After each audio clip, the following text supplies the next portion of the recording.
합니다. 오늘 말씀의 주제는 우리가 너무나 잘 아는 선한 사마리아 사람에 관한 얘기이고, 또 우리 말씀 주제, 우리 설교 제목도 가서 너도 이와 같이 하라. 예수님의 유명한 말씀이죠. 알지만 반복해서 우리의 믿음을 깨우고 또 돌아보는 시간 됐으면 좋겠습니다. 우리 제목을 한번 따라서 선포하죠. 가서 너도 이와 같이 하라. 가서 너도 이와 같이 하라. 한 번만 더. 가서 너도 이와 같이 하라. 아멘. 예수님이 오늘 나에게 네가 가서 이렇게 행하라, 이렇게 말씀하신다. 이런 마음으로 설교를 들으면 좋겠습니다. 오늘 주제를 조금 다르게 표현하면은 쉽게 말하면 이런 겁니다. 껍데기로 살 것인가, 알맹이로 살 것인가, 가짜로 살 건가, 진짜로 살 건가, 이미지로 살 건가, 진실하게 살 것인가. 현대는 이미지가 굉장히 중요하죠. 잘 보여야 됩니다. 이미지 관리를 잘 해야 돼요. 거기 생존이 달려 있어요. 이 이미지를 잘 관리하면 반응이 좋고 호응이 있고 내 이 수익과 관계가 깊습니다. 또 내 명예, 체면이 굉장히 중요하죠. 이미지가 본질을 압도하는, 이미지만 잘 보여주면 사람들이 거기에 살아가는 그런 시대입니다. 그래서 오늘 주제는 굉장히 중요하죠. 이미지로 살아갈 것인가, 진실로 중심으로 살 것인가. 오늘 한 율법사가의 질문으로 오늘 본문은 시작하게 됩니다. 25절 말씀을 같이 보겠습니다. 시작. 어떤 율법 교사가 일어나 예수를 시험하여 이르되 선생님, 내가 무엇을 하여야 영생을 얻으리이까? 율법 교사, 공부를 많이 하신 분이죠.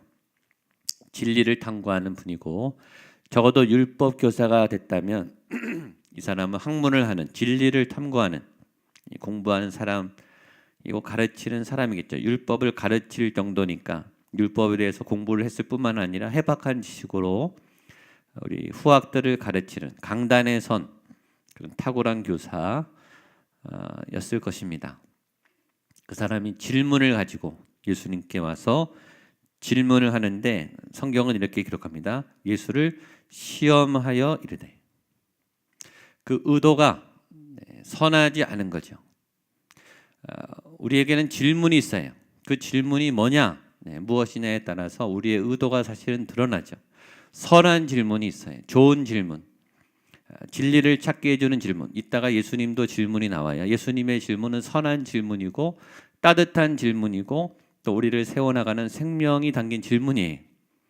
그러나 어떤 질문은 우리를 공격하게 하고 우리 자존심을 상하게 하고 또 우리를 파헤치고 지적하는 굉장히 아픈 질문, 날카로운 질문, 뼈가 있는 질문, 받기에 굉장히 부담스러운 질문인데 이 율법 교사의 질문은 그런 질문이었다라는 거죠. 이 질문은 굉장히 공격적입니다. 우리도 공격적인 질문을 할 때가 있고 혹은 공격적인 질문을 받을 때가 있습니다. 이 질문의 의도는 내가 너를 누르겠다. 쉽게 말하면 내가 너를 이기겠다. 너는 내 아래다. 빨리 나에게 무릎 꿇어라 라고 하는 경쟁적인 공격적인 질문인 거예요. 늘 이겨야 직성이 풀리는 분이 있어요. 모든 것을 경쟁적으로, 모든 것을 승패로, 이겼냐 졌냐, 내가 잘했냐 못했냐, 칭찬받았냐 아니냐, 그걸로 다 판정해요. 가족끼리도 경쟁을 해요. 사역도 경쟁을 해요. 믿음도 경쟁을 해요. 이기는 게 중요해요. 이겨서 뭐 하려고 할까요? 여러분, 성경을 보시면 하나님이 너 이겨라 그렇게 말하는 것은 사단과 싸움에서밖에 없어요. 이겨라고 하지 않고 하나님은 사랑하라고 했죠. 베풀고 양보하고 지라고 했는데 우리는 안 싸워도 되는 대상하고 매일 싸우고 경쟁하고 이기고 싶어 했죠. 그 기저에 뭐가 있을까요? 우리는 왜 이기고 싶을까요? 인정받고 싶은 거예요. 괜찮다고, 우리는 인정받고 싶은 거예요. 여러분이 질문 자체는 문제가 없어요. 질문 자체는 좋은 질문이죠. 내가 무엇을 하여야 영생을 얻으리까? 진리에 관한 질문입니다. 그런 거죠. 표면상, 법상 아무 하자가 없는, 그리고 좋은 질문을 악의적으로 사용하는 거예요. 그렇죠? 그러니까 더 교묘한 거죠. 좋은 의도처럼 보이게 해놓고 내용은 푹 찌르는, 그렇죠? 그런 질문이 더 섬뜩하죠. 이 좋은 질문 같은데 내용을 알고 보면 나를 막 찌르려고 하는 그런 악한 의도의 질문입니다. 공부를 잘하시는 분, 유능한 분들, 머리가 똑똑한 분들이 이런 질문을 잘하고, 그래서 또 공부를 열심히 해요.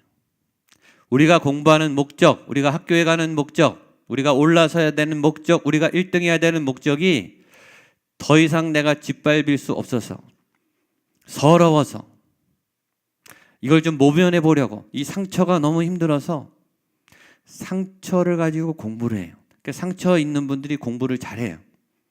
공부 잘하고 탁월한 분들을 보면 열등감이 많든지 상처가 많은 분이 많아요. 그런데 그렇게 해서 공부를 이루고 1등을 이루고 어떤 목적에 가면은 그 상처가 부작용을 내요. 그래서 그 상처로, 그 아는 지식으로 다른 사람들을 자꾸 찔러요. 자꾸 공격해요. 위험한 선생님이죠. 아이들에게 상처를 주고, 학부모에게 상처를 주고, 학교에 상처를 주고, 우월감과 자신감을 자신의 어떤 이득의 도구로, 자꾸 누르는 도구로 사용하는 거죠. 부러움은 주죠. 저 사람 유능하다, 저 사람 박식하다, 저 사람 똑똑하다, 저 사람 말 잘한다, 저 사람 탁월하다. 부러움은 주지만 존경심은 없어요. 요새 우리 존경할 분들이 없지 않습니까? 능력은 부러워요. 위치는 부러워요. 인격은 존경하고 싶지는 않아요. 그러나 부럽죠. 우리는 조금만 알면 우쭐하기가 쉽습니다. 조금 아는 건데 다 아는 것처럼 말하고, 조금 힘만 있으면 힘을 막 쓰고 싶어요. 힘을 막 자랑하고 싶어서요. 나 이렇게 힘 있어, 너나 함부로 하지 마. 그래서 그 힘을 가지고 힘을 얻으려고 또 몸부림을 치고, 그 힘을 얻으면 또 자꾸 사고를 내는 거죠. 이 율법학자에게 중요한 것은 예수님이 아니고 예수님을 이기는 거예요. 왜냐? 지금 예수님을 많은 사람들이 따르니까, 많은 사람들이 주목하고 있으니까 예수님을 이기면 내가 또 높아지는 거죠. 그 예수님의 가치와 주목과 명예를 내가 다 갖는 거예요. 예수님이 중요한 게 아니라 예수님 이기는 게 중요한 거예요. 지금 예수님을 만나요. 이 율법 교사가 잘하는 것은 예수님을 만나러 먼저 왔다는 거죠. 예수님은 주로 찾아가셨어요. 찾아오기보다 예수님이 찾아가셨는데, 이 사람은 자발적으로 예수님을 찾아갔다고요. 얼마나 좋아요. 그런 거 찾아간 목적은 예수님을 만나고 진리 안에서 내가 바뀌려고 하는 게 아니라, 예수님을 만나서 예수님을 이기려고, 예수님을 이겨서 내가 어떤 목적을 취하려고. 오늘 우리는 예배에 왔어요. 예수님을 찾아온 거예요. 우리가 자발적으로 이곳에 왔어요. 온 것보다 더 중요한 것은 의도죠. 이곳에 여러분 무슨 목적으로 오셨습니까? 예수님을 이기려고 오신 건 아닙니까? 정말 예수님을 만나러 오셨습니까? 전 여러분들이 예수님을 만나게 되기를 축복합니다. 예수님으로부터 배우고 예수님으로부터 좋은 것을 정말 얻게 되기를 바랍니다. 그런 날카로운 질문에 대해서 예수님은 전혀 다른 태도로 따뜻하게 받아주세요. 26절입니다. 시작. 예수께서 이르시되 기록되었으며 내가 어떻게 읽느냐? 예수님이 율법 교사에 시험하려고 하는 의도를 알았을까요? 몰랐을까요? 당연히 알죠. 사람도 알죠. 그렇죠? 우리도 누가 나를 굉장히 말로는 좋은 말인데 공격하려고 하는 그 뉘앙스와 표정만 보면 다 알죠. 웃으면서도 막 가시처럼 찌르는 분들 있죠. 무섭죠. 무서워요. 그 의도를 알아요. 그러면 보통 우리는 예민해져서 아주 더 세게 나죠. 왜냐면 지면 안 되거든요, 우리도. 네가 나를 이렇게 공격해? 그러면 내가 또 더 세게 나가는 거예요. 우리도 지기 싫거든요. 근데 말이 거칠어져요. 그렇죠? 분위기 좋다가 한 사람이 거친 말을 하면 이 거치는 역반응이 오고, 그럼 이쪽은 더 세게 나가고, 그래서 싸움 나지 않습니까? 명절 때 잘 이래요.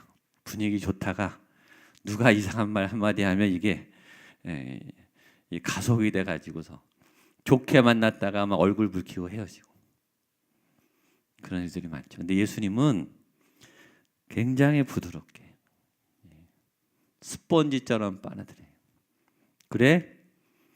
그런 걸 물어보러 왔니? 그러면 율법에 뭐라고 기록되어 있니?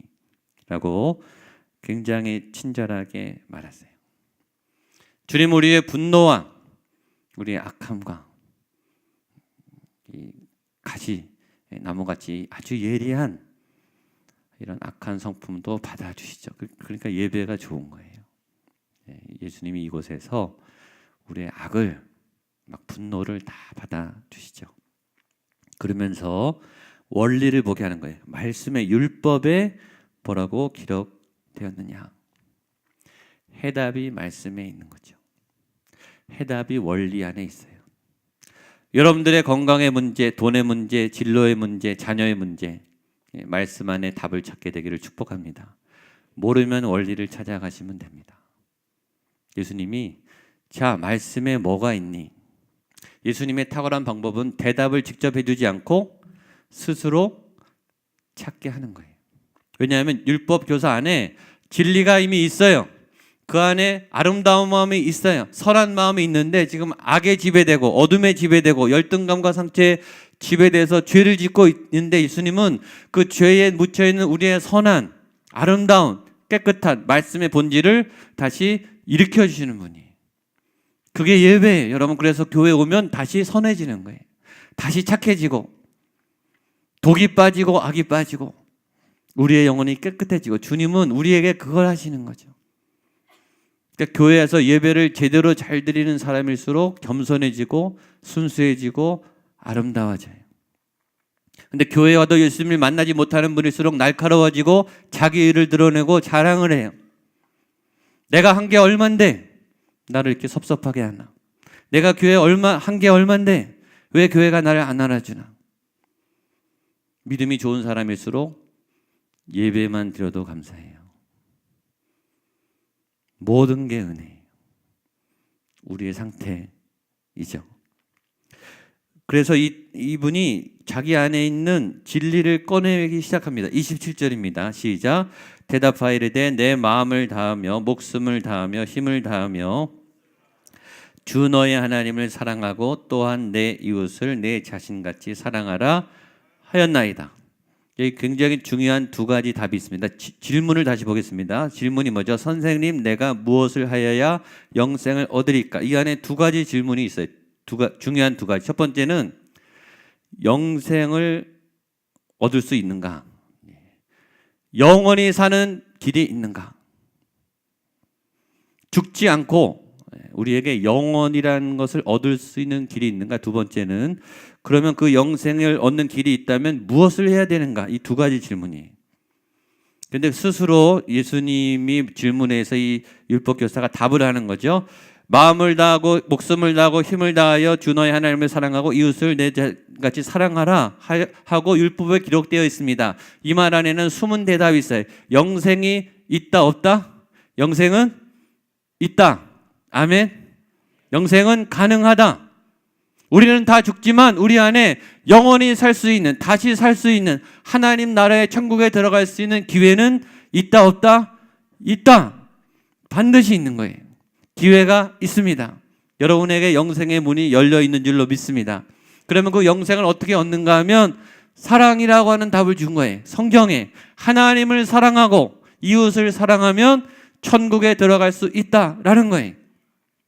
하나님을 사랑하니까 죄를 안 짓고 죄를 이기고 죄를 멀리하게 되니까 구원을 받는 거예요.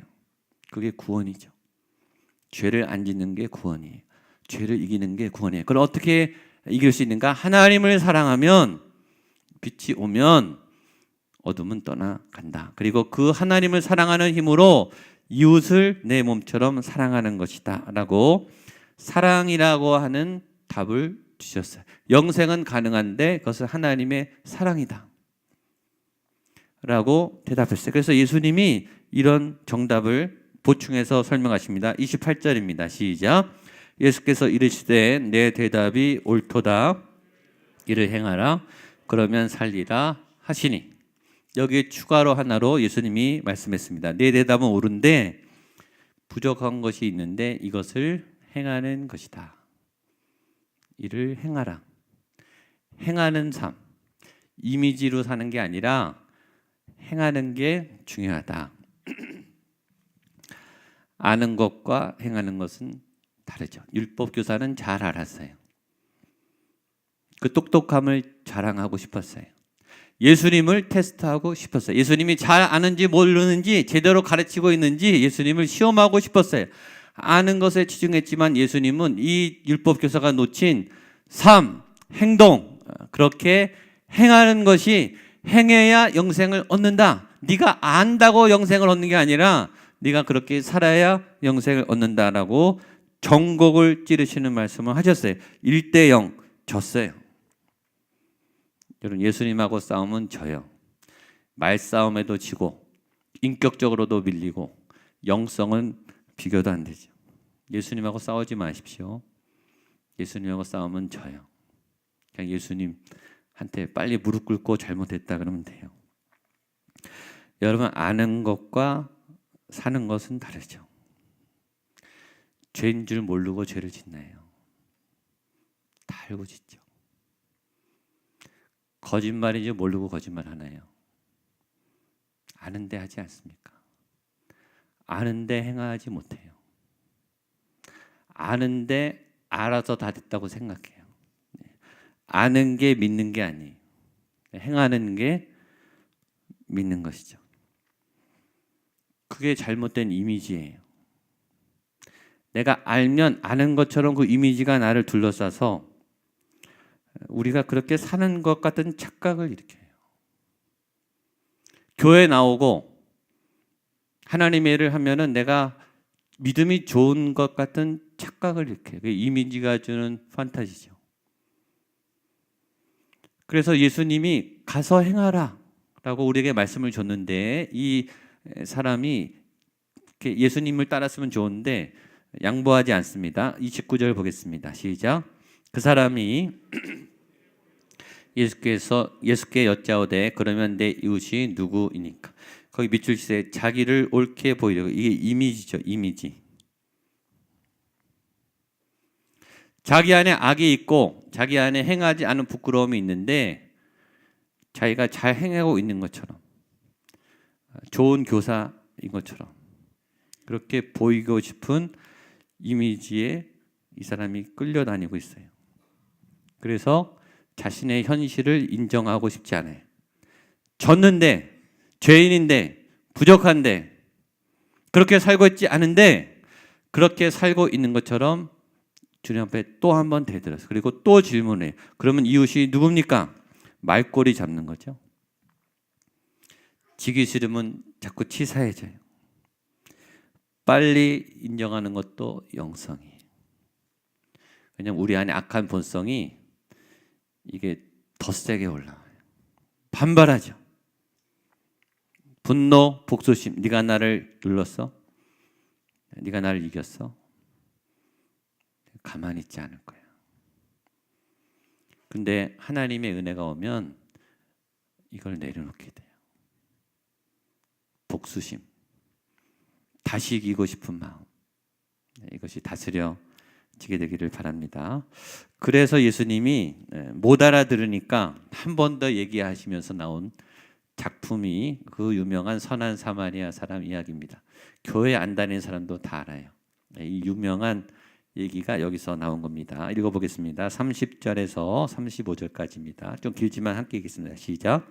예수께서 대답하여 이르시되 어떤 사람이 예루살렘에서 여리고로 강도들이 그 옷을 벗기고 때려 거의 죽은 것을 버리고 갔더라. 마침 한 제사장이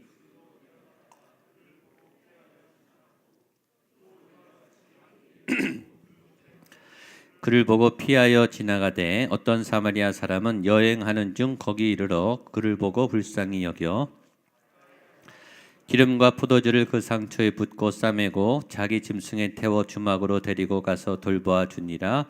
그 이튿날 그가 주막 주인에게 데나리온 둘을 보내주며 이르되 이 사람을 돌보아 주라. 비용이 더 들면 내가 돌아올 때 갚으리라 하였으니. 이 얘기 모르는 사람이 어디 있어요? 교회 다니는 분 중에. 다 알죠? 예. 행하고 있는가? 우리는 선한 사마리아 사람인가?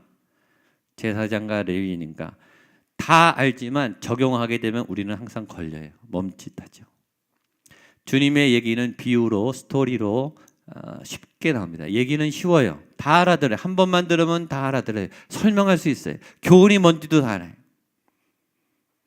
그러나 주님의 이야기의 강력한 점은 거울과 같이 우리를 보여준다는 거예요. 내가 누구인가를 보게 해요. 그래서 주님의 비유는 탁월하죠. 머릿속에 관념 속의 지식이 아니고 믿음이 아니고 나를 돌아보고 내 삶을 돌아보고 내 행동을 돌아보게 하는 거울과 같은 진리의 말씀입니다. 여기에 나오는 레위인과 제사장이 있습니다. 이미지 크리스찬, 이미지 관리하는 크리스찬. 겉으로 보면 좋은 믿음의 사람들이, 껍데기는 좋아요. 타이틀은 좋아요. 교회 오래 다녔고 봉사를 하고 있고 중직자고 중요한 일을 맡고 있고 오랫도록 헌신했어요. 목사이고 전도사이고 신학생이고 장로님이고 안수집사님이고 권사님이고 팀장이고 교사예요. 누가 봐도 교회 오래 다닌, 누가 봐도 믿음이 좋은, 그리고 정말로 많은 희생과 헌신을 했던 그런 사람들이에요.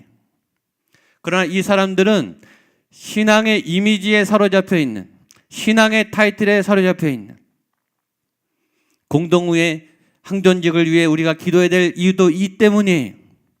한국교회가 또 우리가 이미지에 사로잡혀 있고 타이틀에 사로잡혀 있어요. 담임 목사가 되면 믿음이 좋다고 착각하는 거예요.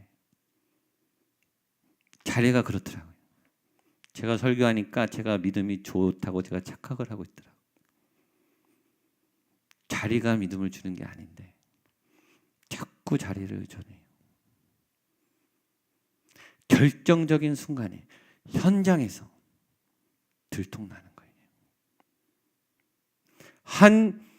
한 사람이 죽어가고 있는 그 현장에 그 현장을 외면하고 그 현장을 계산하고 그 현장을 피하는 그런 믿음이 없는 실체가 드러난다는 거예요. 우리의 신앙의 현장이 삶의 현장에서 정확하게 적나라하게 발가벗겨지는 거예요. 그러나 사마리아 사람은 무명의 사람이고 믿음이 있을 거라고 생각하지도 않았고 교회 봉사도 하지 않았고 민족적으로 소외된, 저기는 구원이 없다, 저런 인간을 하나님이 구원할까, 그렇게 생각한, 전혀 주목하지 않은 어떤 사람이었다라는 거예요. 그게 선한 사마리아 사람이죠. 보여지는 믿음에 매이지 않고 진짜 조용히 묵묵히 자기 믿음을 지켜나갔던 그 사람의 믿음은 언제 발휘되는가? 현장에서예요. 위기의 그 현장에서. 여기 분명히 성경이 이렇게 기록하고 있습니다. 33절에 뒤를 보면 어떤 사마리아 사람은 여행하는 중 거기서 그를 보고 불쌍히 여겨. 하나님의 감동이 거기 있었어요. 영혼을 보고 불쌍한 마음이 드는 거예요. 그래서 자발적으로, 왜냐하면 삶이 하나님과 만나고 있기 때문에 애통과 긍휼이 늘 있는 거예요.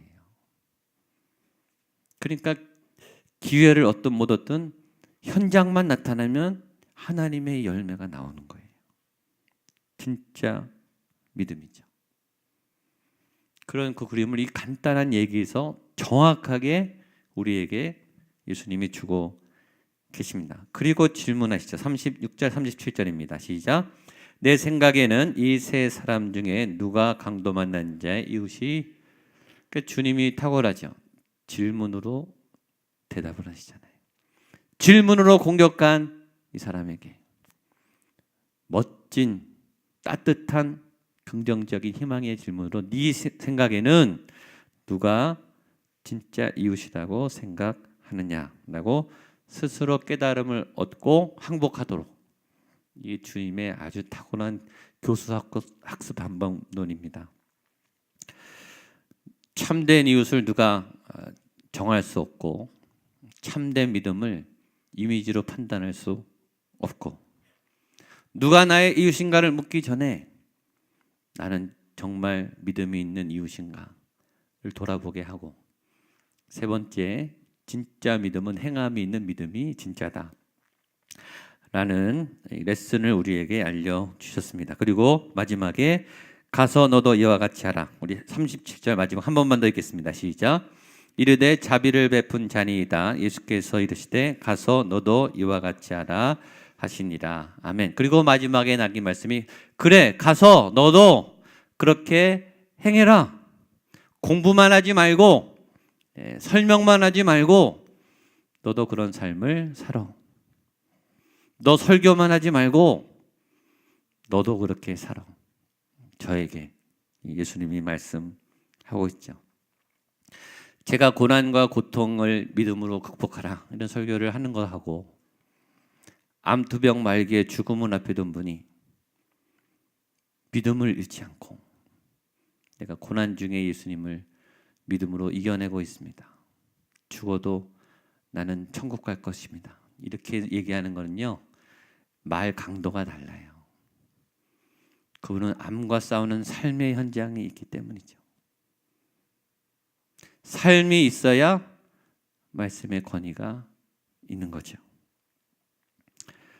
드라마는 재밌어요. 드라마는 감동을 줘요. 영화는 감동을 줘요. 그러나 드라마가 인생을 바꾸지는 못하는 이유는 연기자들이 하는 거잖아요. 그분들의 삶으로 하는 게 아니고 연기라는 걸 알죠. 앵커 기자는 좋은 정보를 제공하죠. 좋은 데이터를 줄 뿐이에요. 삶으로 증거하는 건 아니잖아요. 객관적인 뉴스를 보도할 뿐이죠. 실전은 다른 거예요. 한국에 겨울 연가 열풍이 분 적이 있습니다. 욘사마. 일본의 많은 중년 여성들이 그 욘사마를 보고 욘사마의 촬영지를 보기 위해서 굉장히 많이 왔었어요. 일본이 우리보다 선진국입니다. 그 중년 여성들이 공부를 안 했겠습니까? 욘사마는 허구고 겨울 연가는 허구다. 실제 인물이 아니다. 그걸 왜 모르겠어요? 비극은 뭐냐면 아는데, 그런 인물을 실제 없고 그런 남편은 없다는 걸 아는데 허구라도 좋은 거예요.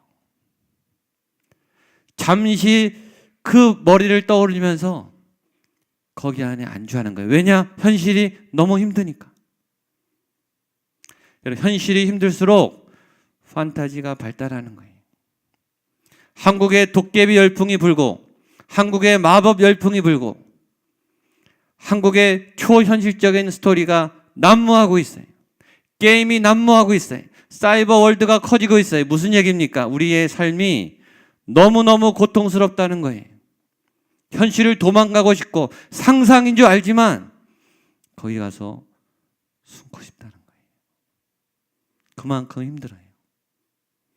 작년 로또 판매율이 급증을 했어요. 한국 사회가 어려워졌다는 거죠. 비현실적인 것에 희망을 두는 그 현상은 굉장히 지금 건강해지지 않았다는 현상입니다. 우리는 이미지 속에 들어가고 싶어요. 이미지 속으로 숨어버리고 싶어요. 근데 예수님은 가서 너도 이와 같이 하라. 주님의 말씀에 권위가 있는 이유는 그분이 그렇게 사셨기 때문이에요. 주님은 말만 하지 않으시고 그렇게 사셨어요. 그러니까 말할 자격이 있으시고 그분의 메시지는 강력한 거예요. 도망가고 싶지만, 이미지 속에 나기를 감추고 싶지만 가서 그 현장으로 다시 가서 현장을 피하지 말고 너도 그렇게 살아라. 믿음의 진짜 삶을 실천하라. 저에게도 여러분에게도 주시는 주님의 메시지인 줄로 믿습니다. 가기도 힘들고 살기는 더 어렵습니다. 그러나 여러분 믿으세요. 주님은 못하는 것은 안 시킨다고 했습니다. 할 수 있으니까 보내시겠죠. 현장이 어려워도 주님이 감당하야만 하니까 나를 보내셨겠다. 그런 믿음으로 용기를 내시고 이와 같이 행하는 믿음으로 다시 진리의 삶으로 궤도를 수정하시는 저와 여러분 되시기를 축복합니다. 기도하겠습니다. 하나님, 현장이 너무 어렵습니다. 내가 감당할 수 없을 만큼, 도망가고 싶을 만큼, 그냥 믿음이 좋게 보이는 이미지로, 그 정도의 신앙으로 지내고 싶은 마음이 많습니다. 그러나 주님, 우리에게 가서 너도 이와 같이 하라. 갈 수 있고 그렇게 행할 수 있다. 내가 너에게 그 힘과 능력을 주었다. 말씀하신 주님의 믿음을 따라 하나님 순종할 수 있도록, 갈 수 있도록, 행할 수 있도록 우리의 모든 믿음의 여정을 주님 인도하여 주시옵소서. 예수님의 이름으로 기도하옵나이다.